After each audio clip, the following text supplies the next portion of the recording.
Na tumejaribu kuangalia namna ya kuangamiza hii mimea. Imekuwa challenge sana. Imekuwa challenge sana kwa sababu huwezi kutumia dawa ya kunyunyiza, kwa sababu pia itaenda kuharibu mazingira. Hii kitu imeharibu mazingira sana, kwa sababu hata ukiangalia saa hizi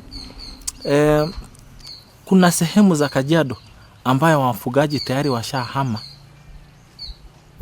Mvua inanyesha lakini hakuna nyasi, washahama. Na imekuwa kwamba tunataka kuzungumzia kwa undani na kwa uzito sana, ili washikadau ama serikali wakuje waingilie kati, waangalie namna ambayo wanaweza kusaidia wafugaji wa Kajiado.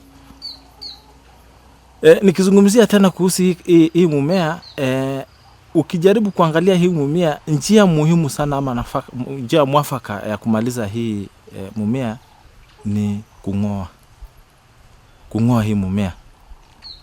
Na ile njia ambayo tunataka kuzungumzia kuambia kwamba serikali ya kaunti ama serikali kuu isaidie watu, itafute namna ya kutafuta naye kama ni watu wa kung'oa hii, ama waajiri vijana, ama wale wasio na kazi waingie ili waweze kung'oa hii magugu.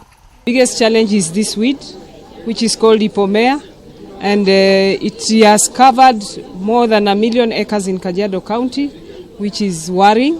And every year we are getting more land which is being invaded. It is an invasive weed, and the livestock do not consume it. When it rains, as it has rained now, it is the first one to grow, and it has invaded more land, and every year it is invading more.